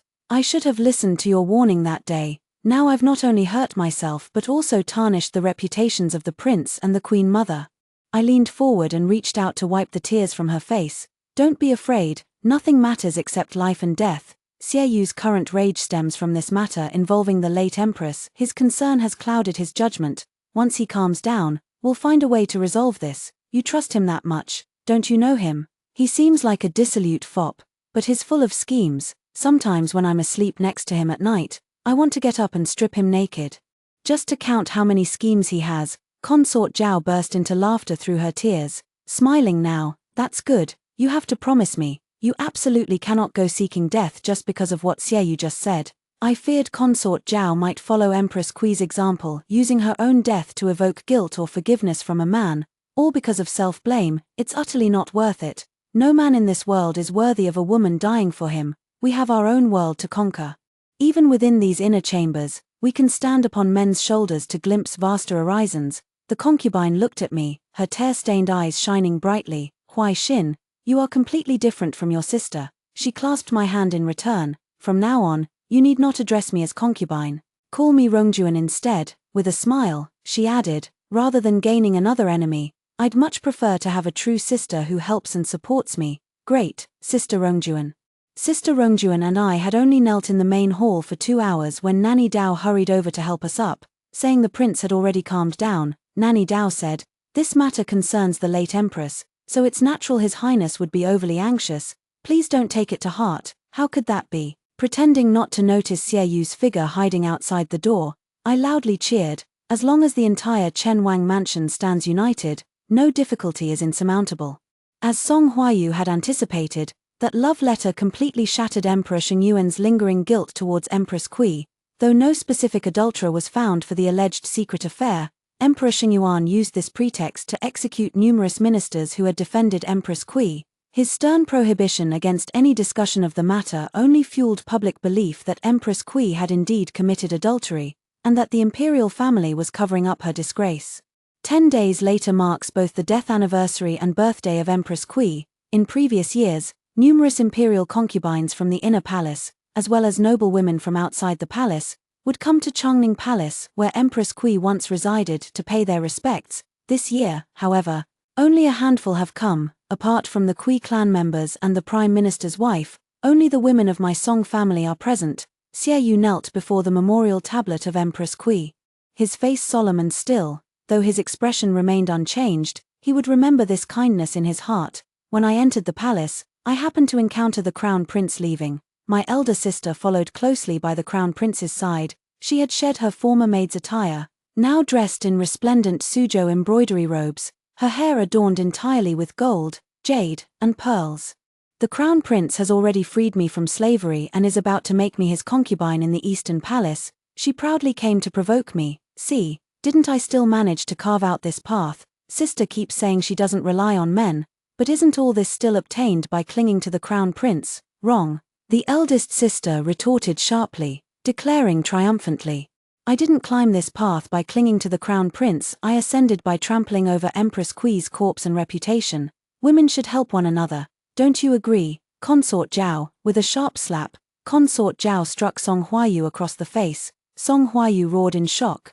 I'm about to become the Crown Prince's consort, how dare you hit me? Soon doesn't mean now. Zhao Rongjuan backhanded her across her left cheek again. I am a legitimate concubine of Prince Chen.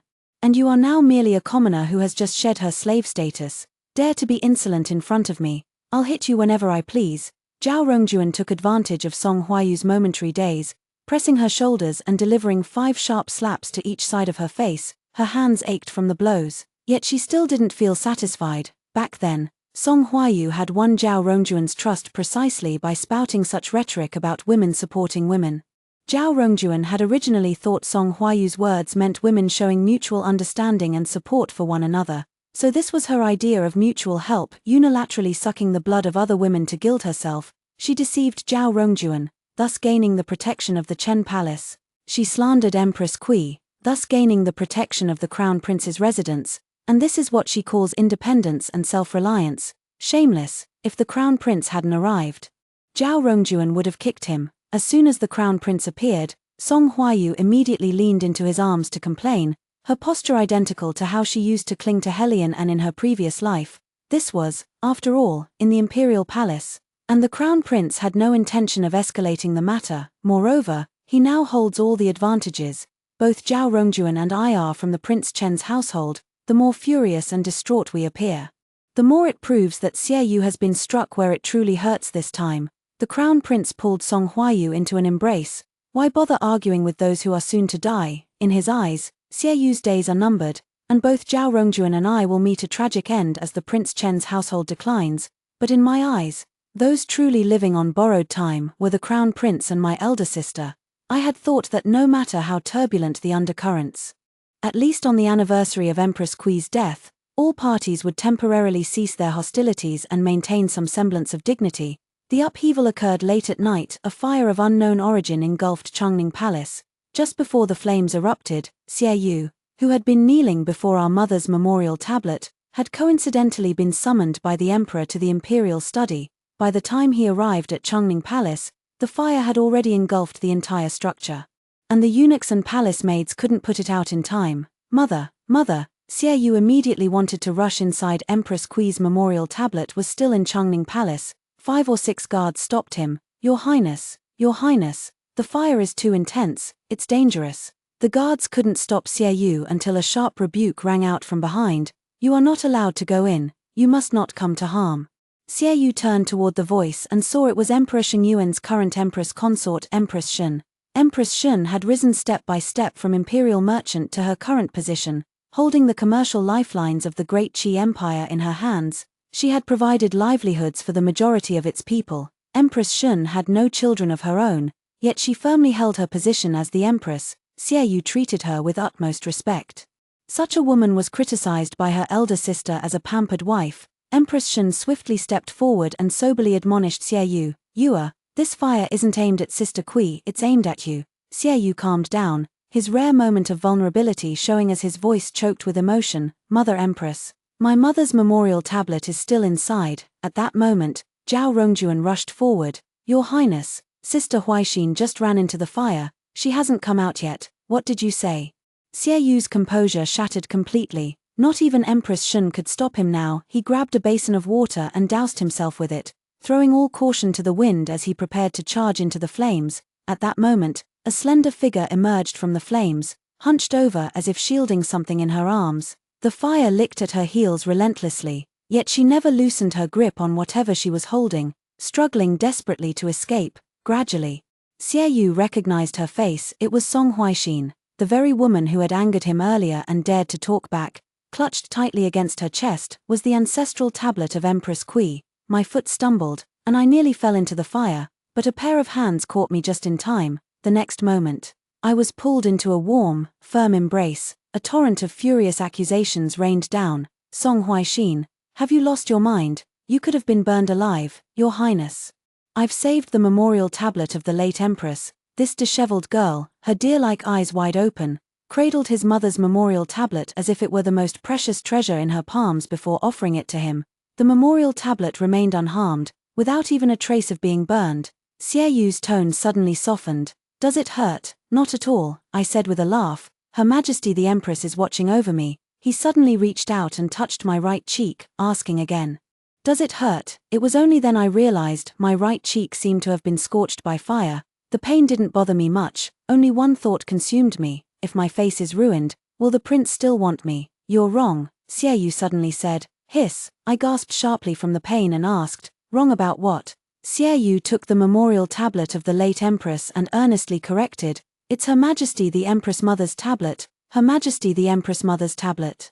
His Highness Prince Chen said to me, change your address, call her Empress Mother. That night, holding the Empress Mother's tablet, I was escorted back to the princely residence by Xie Yu.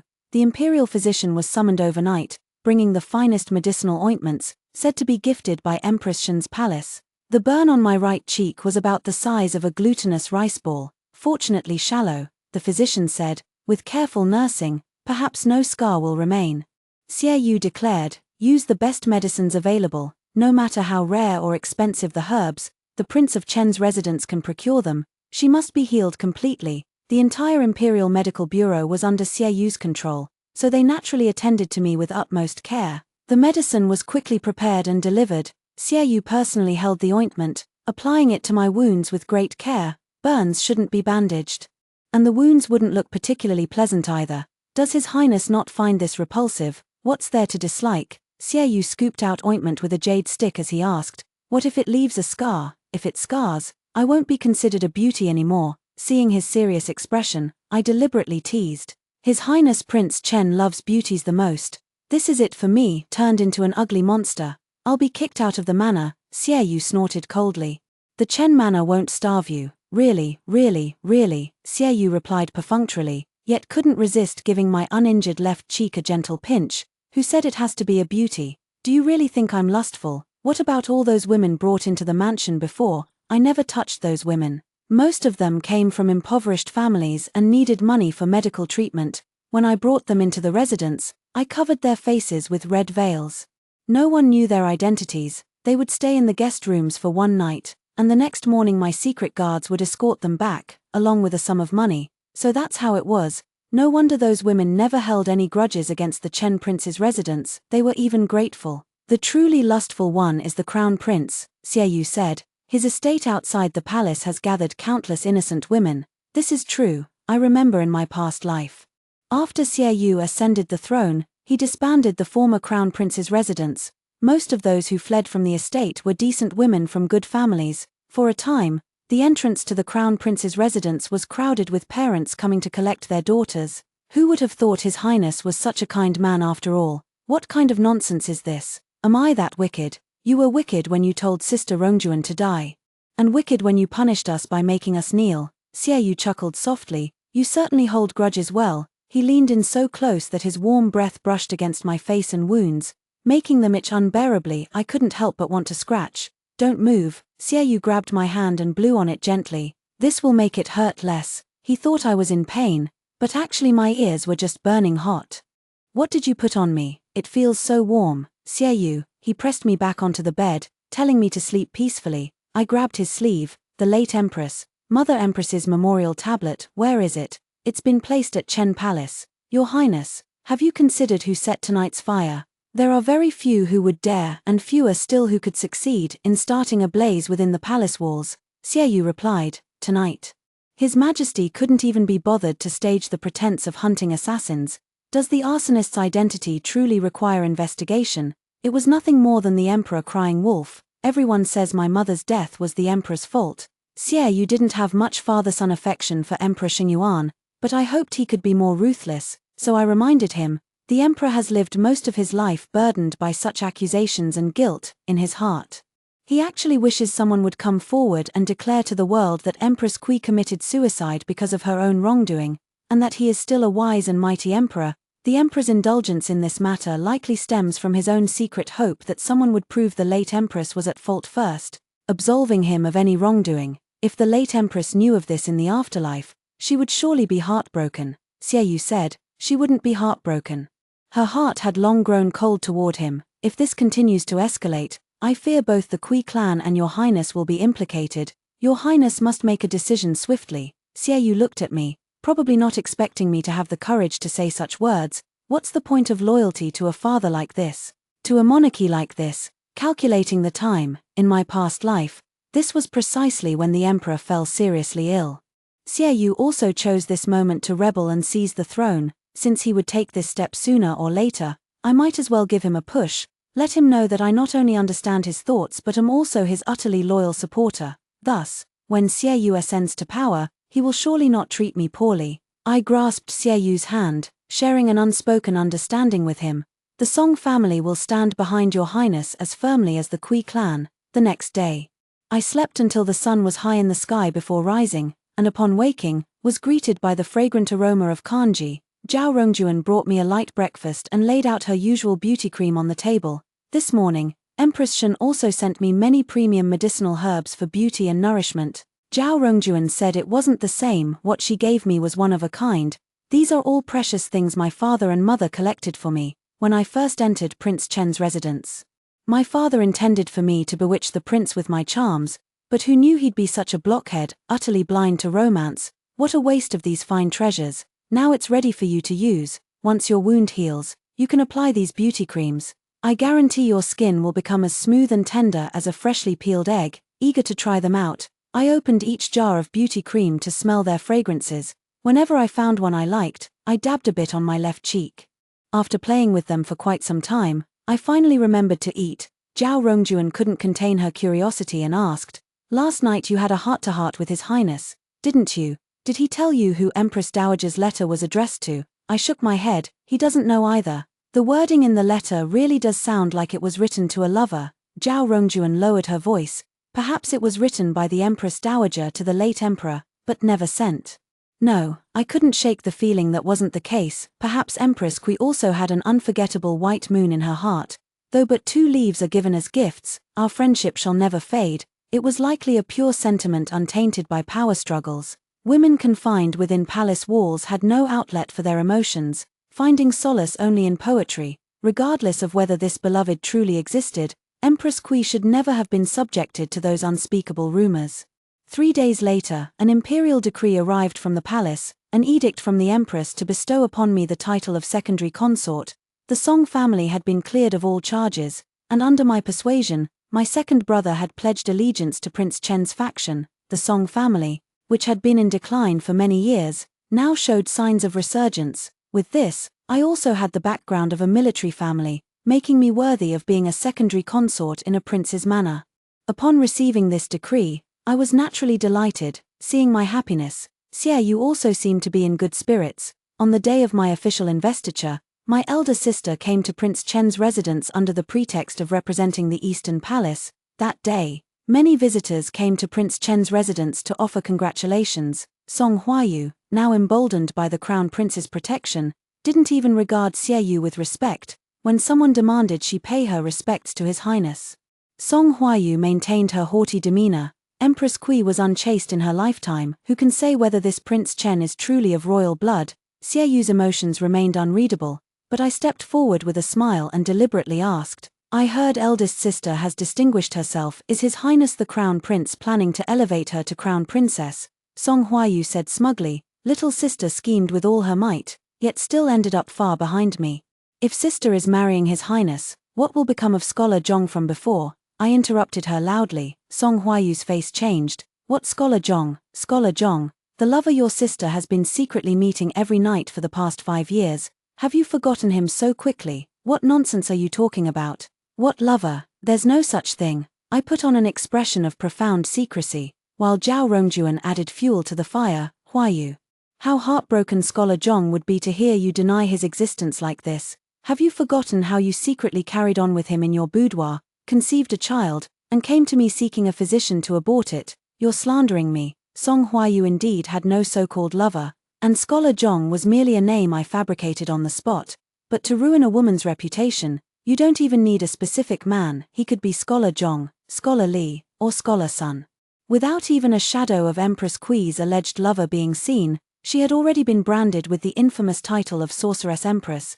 Today I'm merely giving them a taste of their own medicine. The surrounding guests began whispering among themselves. This eldest Song daughter keeps preaching about independence and self-reliance. Yet in private she's still throwing herself at men. Doesn't that mean the crown prince is picking up someone else's cast-offs? These venomous words all poured into my elder sister's ears, and she finally understood how cruel words can chill one to the bone even in midsummer. Don't listen to her nonsense. These are all slanders. Slanders. Slanders about what? I interrupted. I'm your own sister. Grew up with you. No one knows better than me which man you've been spending your nights with these past 5 years. Zhao Rongjuan also stepped forward without batting an eye and said, Huayu, before I got married, I was your closest confidant. I know all about your private affairs better than anyone. Are you suggesting that I, the daughter of a prime minister and a prince's concubine, would slander you? Our Zhao family has strict moral teachings. We would never casually tarnish a woman's virtue. You did it, so why won't you admit it? How heartbroken your dear Zhong must be. Coming from Zhao Rongjuan of the scholarly Zhao family, these words carried immense credibility. The surrounding guests almost instantly chose to believe us, convinced that Song Huayu had secretly been involved with another man. Song Huayu stepped closer to me, gnashing her teeth as she demanded, You claim I have a lover. Fine. Bring that Scholar Zhong here, let's confront him face to face. With crescent moon eyes and an innocent tone, I whispered by her ear, There is no Scholar Zhong. A single venomous tongue can ruin your reputation. Dear sister, why so shocked? Meeting Song Huayu's furious gaze, I smiled and countered, Isn't this exactly how you slandered Empress Kui? Sister, my sister is just applying what she's learned. What, now that the knife is in your own flesh, you finally feel the pain? My few words turned Song Huayu's face ashen. Her eyes were streaked with blood, and she almost reached out to strangle me. But Xie Yu and Zhao Rongjuan were both by my side. She didn't dare. Oh, Your Royal Highness. I suddenly looked past Song Huayu's shoulder and shouted toward the door, Your Highness the Crown Prince. When did you arrive? Oh no. You didn't hear all about my elder sister's dirty little secrets, did you? Song Huayu whirled around abruptly and indeed saw the Crown Prince standing there with an extremely unpleasant expression. Your Highness, let me explain. She rushed to chase after him, but I discreetly stepped on the hem of her skirt. With a loud thud, Song Huayu fell clumsily to the ground. Ignoring the mocking laughter around her, she scrambled to her feet in panic and stumbled after the Crown Prince. That day, I was successfully conferred the title of concubine. After that day, the rumors about Empress Kui were suppressed, because what people were now eager to discuss was the scandal of the newly appointed Crown Prince being cuckolded by a woman from the Song family. As long as Emperor Xingyuan remained on the throne, Empress Kui's reputation could not be restored. In that case, why not use one rumor to cover up another? Prince Chen's residence had recently fallen out of imperial favor, and everyone said Xie Yu was about to lose his influence. His notorious reputation preceded him, and now he had lost Empress Kui's protective charm. Several court officials who had once firmly stood in his camp had secretly defected to the Eastern Palace. Xie Yu remarked that this was actually a good thing, without lifting a finger. Those with divided loyalties had revealed themselves. Logically, with the East Palace in its prime, my elder sister's life should have been quite comfortable. However, when I met her at the tea house, her face was etched with fatigue, and her attire was not as ostentatious and opulent as before. I heard that the Crown Prince had postponed their wedding. My elder sister is now in the Crown Prince's residence, just as I was when I first entered the Prince Chen's manor, without proper status or title, lacking any identity or official position. It's clear those rumors had hit her hard, yet when she saw me, she still put on that haughty air and sneered, "So what if you've been made a concubine? You're just a man's plaything beneath the sheets. To put it bluntly, everything you have today depends entirely on Xiaoyu.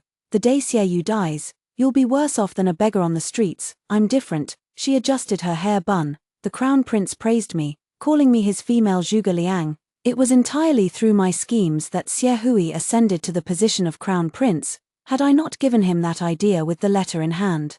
How could Emperor Xingyuan have directly named him heir apparent? Only I am worthy of being his principal wife. To put it bluntly, it's not me relying on men, but men relying on me. For this reason alone, I, Song Huayu, am nobler than you, Song Huaixin. Sister speaks the truth. I didn't pick a fight but instead flattered her by asking, then after the crown prince ascends the throne, does sister plan to kill him and usurp the throne to become empress herself? You were the one who said it yourself. Sister, no matter how formidable Empress Shen may be today, she's ultimately just a pampered wife clinging to the emperor.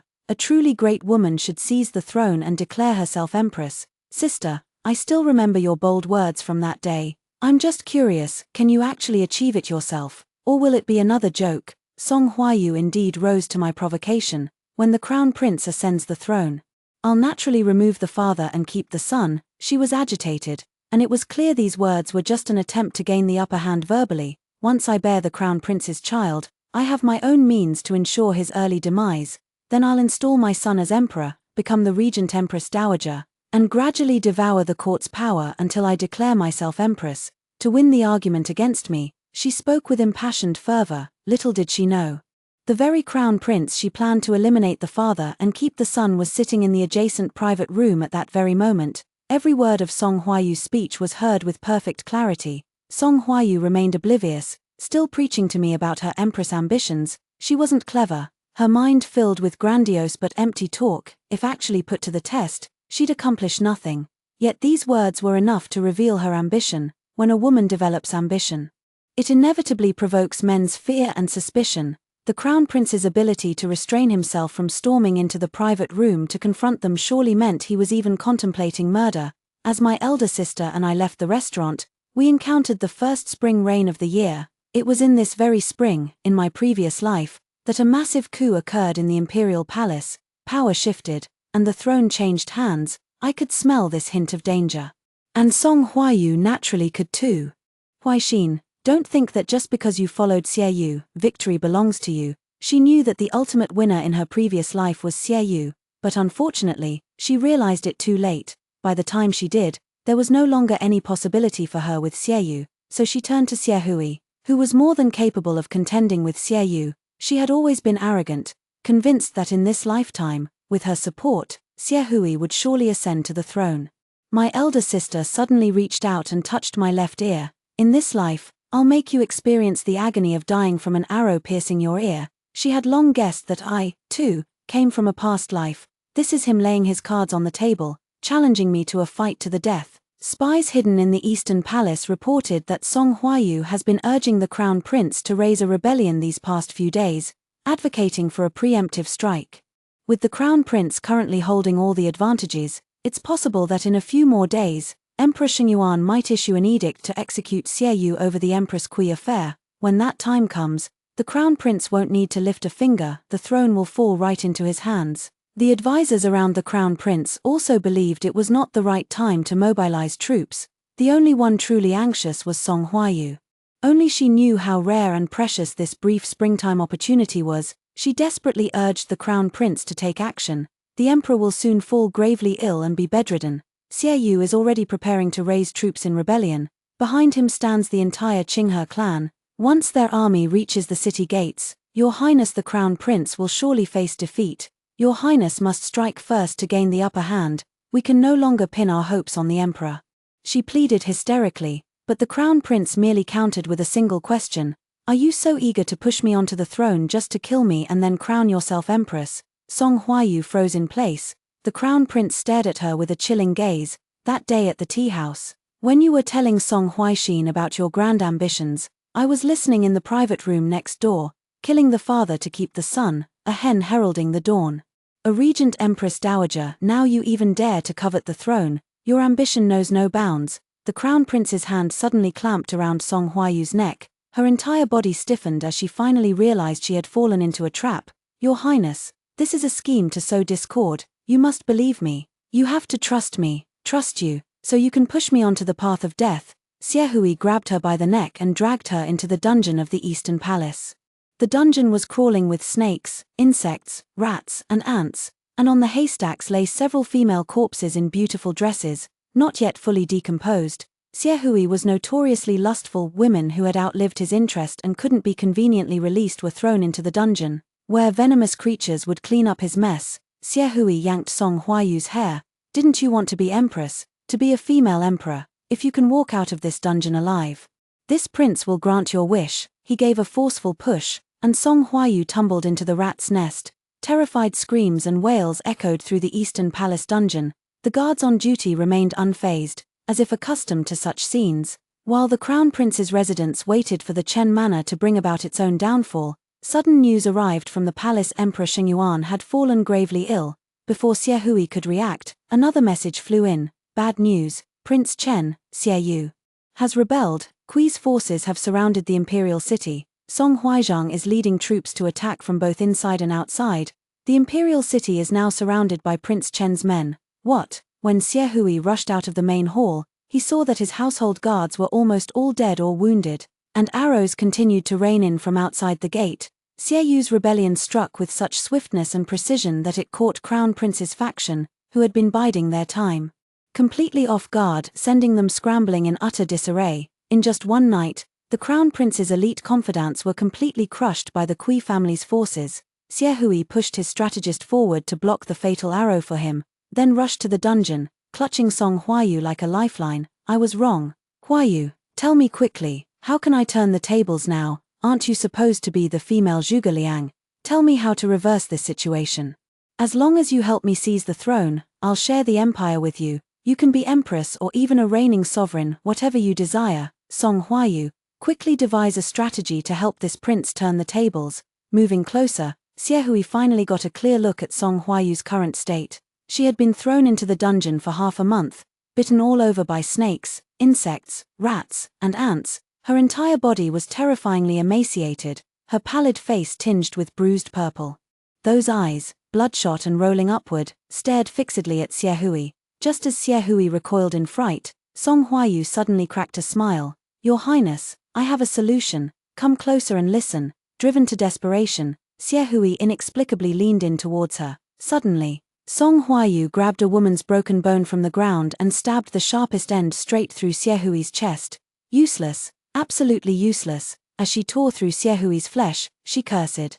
"Worthless trash that can't even be propped up by mud. I'm the female lead of this world. With my support, you're still this pathetic. You've ruined my future. Now go die." My second brother and I arrived at the Crown Prince's dungeon to find Xie Hui already lying in a pool of blood. A human bone was lodged in his abdomen, and the rats raised on women's flesh, now showing no discrimination, were feasting on the prince's corpse. Song Huayu cowered in a corner, muttering, "It's all this useless man's fault for dragging me down, otherwise, I would have turned my life around long ago." Long ago, the former subordinates of the Crown Prince, upon hearing of his assassination, broke through the encirclement and rushed toward the imperial palace, hoping to seek the emperor's aid.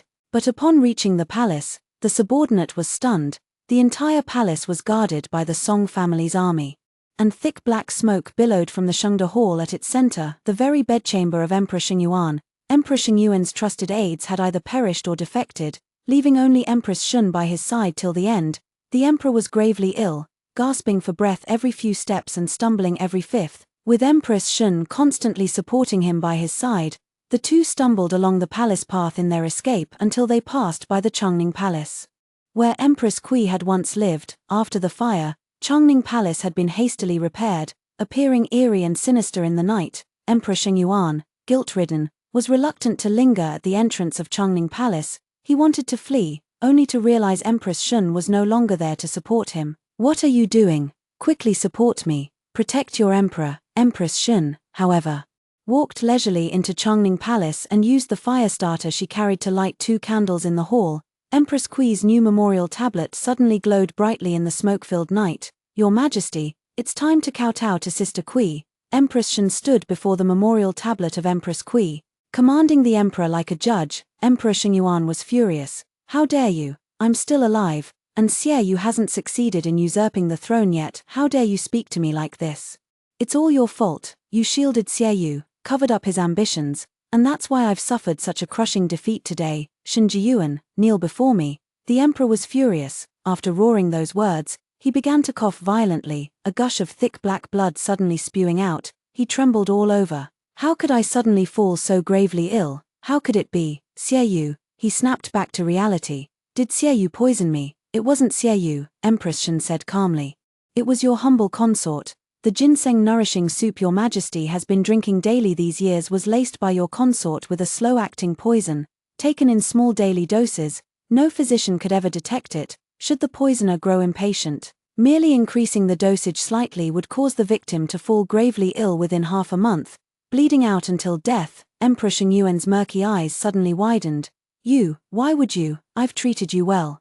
And you liked me too, didn't you? Empress Shen was a royal merchant. 15 years ago, she entered the palace to present porcelain and caught Emperor Shengyuan's eye at first glance. From then on, Empress Shen enjoyed continuous favor. She once took an assassin's arrow for Emperor Shengyuan, which damaged her health permanently and left her unable to bear children. She personally revitalized the entire commercial lifeline of Daki, presenting Emperor Shengyuan with a prosperous and thriving empire. In later years when peace prevailed, Empress Shen genuinely cared for each and every one of Emperor Shengyuan's children. The dowry of Princess Jiaohua was personally prepared by her. Before Prince Xian took his own life, he wrote only one suicide note to Empress Shen, saying that in the next life, he wished not to be born into an imperial family, but rather to be her true-born son. All of this indicates that Empress Shen was a virtuous and gentle wife. This gentle wife, this virtuous empress, slowly removed a golden hairpin from her hair, adorned with blooming gardenias. This was given to me by Sister Kui. At that time, I was still an orphan girl among beggars. She gave me this hairpin to exchange for food and medicine. I pawned it and received 5 taels of gold. These 5 taels of gold cured me of the plague and gave me the capital to start a business. I began with porcelain, and within half a year, I earned 100 taels of gold. I redeemed this golden hairpin, and since then, it has never left my hair. By then, Sister Kui had already entered the palace, so I worked hard to grow my porcelain shop, striving to become a top imperial merchant. Just to qualify for entry into the palace and see Empress Kui again, I wanted to thank her in person. It was her kindness that gave a desolate orphan girl a new lease on life. Empress Shen gazed coldly at Emperor Shengyuan. Does your majesty remember when I first entered the palace, the 3rd day of the 2nd month, 15 years ago, Sister Kui's birthday? Emperor Shengyuan's face turned deathly pale. The 3rd day of the 2nd month, Empress Kui's birthday, was also the day Empress Kui leaped from the city tower to her death. That day, I joyfully held my most prized white porcelain, intending to present it to Sister Kui as a birthday gift. Empress Shen's eyes suddenly sparkled with a maiden-like brilliance. I eagerly thought I would finally see Sister Kui. I wanted to offer her the most beautiful things in the world, because in my eyes, she was also the most beautiful person in the world. But what did I ultimately see? I saw Sister Kui, dressed in white, leap from the city tower. I watched as crimson blood bloomed beneath her like a peony. Sister Kui died, and my white porcelain shattered that same day. And the one responsible for all this, the sharpest end of the golden hairpin plunged straight into Emperor Shengyuan's heart. Blood splattered as Empress Shen gripped the other end of the hairpin, her voice trembling with grief and obsession. This is all your fault. By the time Xie Yu and I arrived, we saw Emperor Shengyuan kneeling on both knees, his head slumped toward the direction of Chongning Palace. It was a posture of kneeling in atonement. The memorial tablet of Empress Kui in Chongning Palace was always bathed in the warm glow of candlelight. Empress Shen stood nearby, calmly wiping the blood from her golden hairpin before casually tucking it back into her coiled hair. I couldn't reconcile the Empress Shen before me with the gentle empress of yesteryear, and for a moment I stood frozen in place. Xie Yu showed no surprise as he swiftly stepped forward, supporting Empress Shen by her arms and asking if she had been accidentally harmed. Empress Shen shook her head. No, your men were very careful. That's good. Xie Yu glanced at the wide-eyed deceased Emperor Shengyuan and said to his trusted aide beside him, spread the order. Emperor Shengyuan was slain by Prince Chen Xie Yu outside Chongning Palace. Before his death, Emperor Shengyuan issued an edict of self-reproach.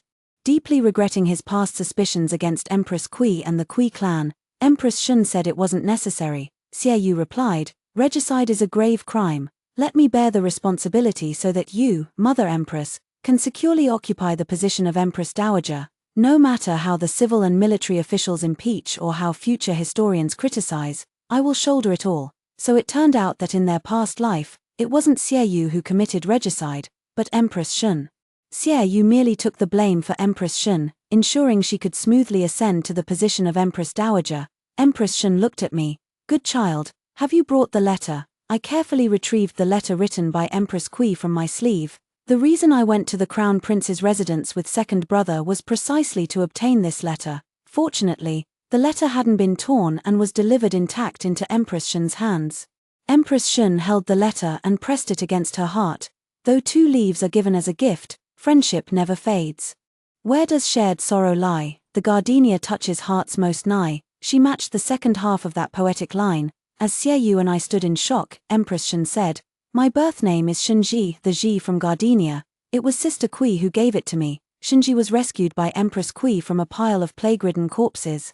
Later, when Empress Kui entered the palace, Shunji worked tirelessly, clawing her way from the mud to become the foremost merchant queen of the Great Qi dynasty.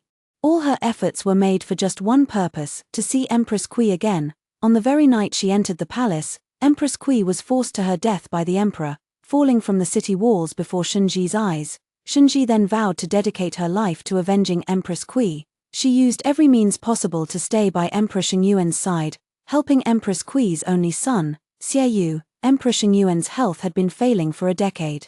And Shunji had been waiting for the moment when Xiaoyu would grow strong enough.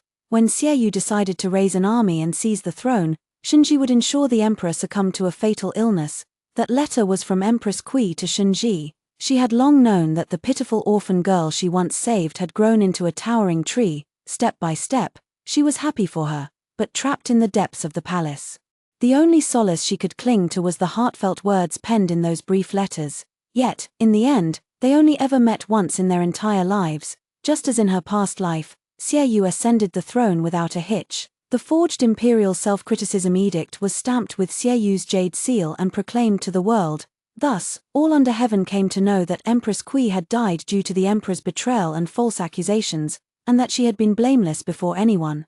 Unlike the previous life, this rebellion of Xiaoyu's had my planning and instigation behind it, so when rewards were distributed for merits, I became the foremost among the honored officials. I asked for only one thing, the restoration of my grandmother's first-rank imperial honorary title. Second brother repeatedly distinguished himself in the palace coup, and Xiaoyu infeft him as the Marquis of Dingen. Thus, the Song family once again rose to prominence.